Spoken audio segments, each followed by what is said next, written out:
All right. Do, and do.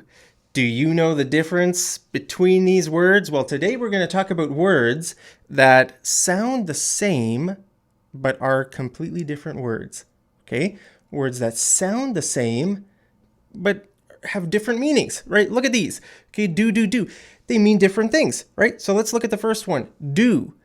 Dew is the moisture, those little water droplets that appear on the grass in the morning, right? If you go outside for an early morning jog, you're going to see dew on the grass, or you're going to feel it. If you touch the grass early in the morning, you can it feels wet, right? That's called dew.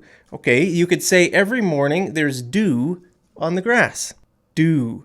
Okay, now look at this. This is a library. Okay, these are library books. So do means something in the future that we have to, like a certain date that something is due by.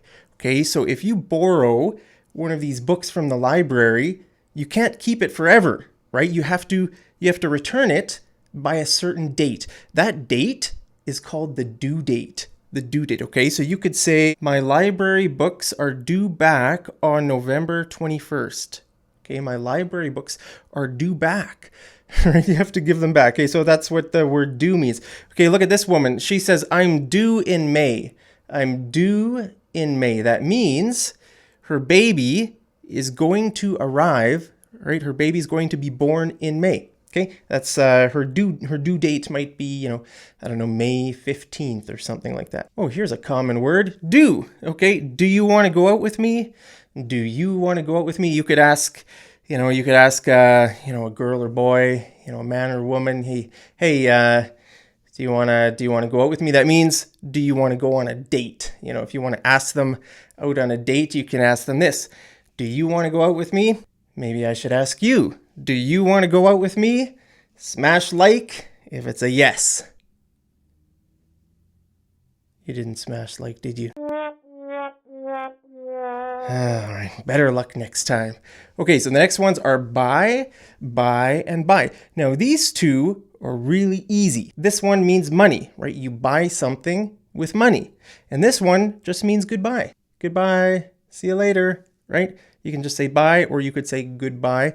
Now, this one, buy, that is a bit confusing for a lot of people because it can sort of mean different things. Okay, let's take a look at some examples. He walked by me without recognizing me.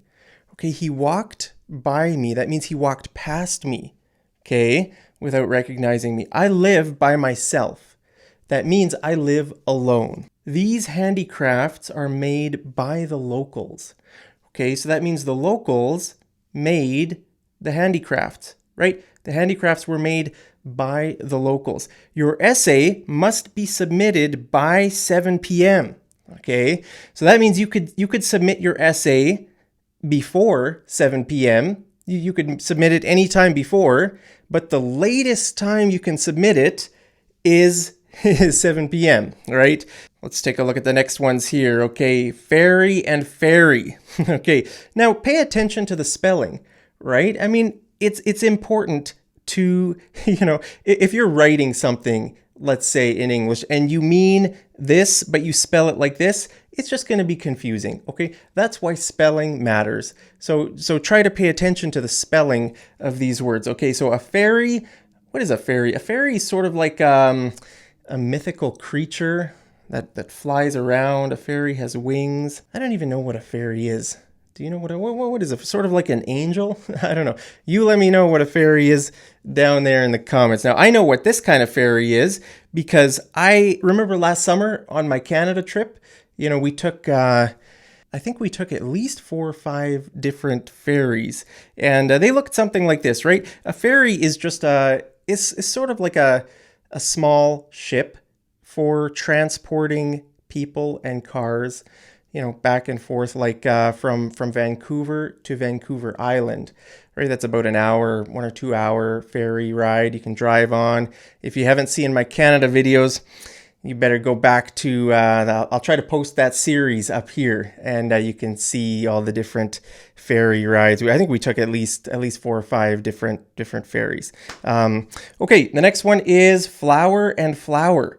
Okay, now a lot of people get these mixed up. Okay, it's very easy. This is a flower, and this is flour. Okay, flour is like ground wheat.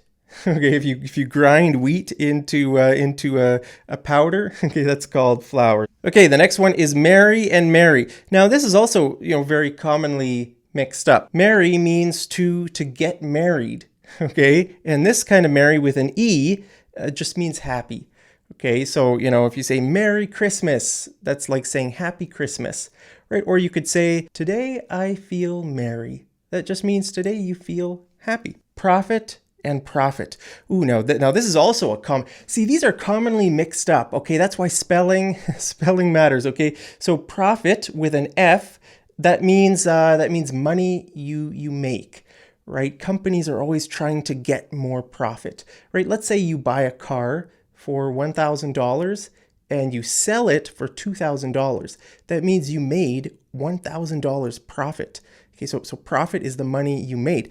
Now this kind of profit with a PH, a prophet is like a person who speaks, who sort of speaks on behalf of God, who speaks the words of God. Very often when people think of prophets, they think of someone who is predicting the future. So the word prophecy actually means we're talking about the future. Okay, so you could say his prophecy came true. His prophecy came true. Okay, so a prophecy is a prediction about the future. Okay, now you could say I prophesy that. Now look at this. Okay, prophesy and prophecy. Okay, here it's a noun and here it's a verb. Now very often it sort of depends on the country. I think in Canadian and British English, I think if it's a noun, you should spell it with a C. And if it's a verb, I think you should spell it with an S. Okay, it's the same for other words like license, right? If you're talking about your driver's license, that would be a noun, right? So you'd spell it with a C. But if you say, I'm licensing my vehicle, I'm licensing my car, then it might be spelled with a, I don't know. Some of these regional differences in English, they can be a bit confusing. Just know that sometimes, if it's a noun, you'll see it written with a C, and if it's a verb, you'll see it written with an S. Now, in this case, there's a pronunciation difference. Okay, prophecy, prophesy. Okay, prophecy, prophesy. Okay, now just in case you're wondering, these are called homophones. Okay, homophones. Homophones are words that sound the same but are different. Okay, take a look at this prefix here. Okay, a prefix is just a piece of a word that is at the beginning. Okay, so this prefix, you see this prefix on a lot of words in English. Okay, homo or homo. Okay, it means one, and the word phone means sound. Okay, so it means one sound, which makes sense, right? Because we're talking about words with one sound. Okay, one sound, homophones. Hey, I've got a homework question for you. Have you ever made a prophecy? Have you ever prophesied? Have you ever made any predictions about the future? I'm interested to know. So let me know your predictions about the future down there in the comments. Hey, hope you guys are having a great day wherever you are. And as always, I'll see you over in the next episode of Mad English TV. Take care.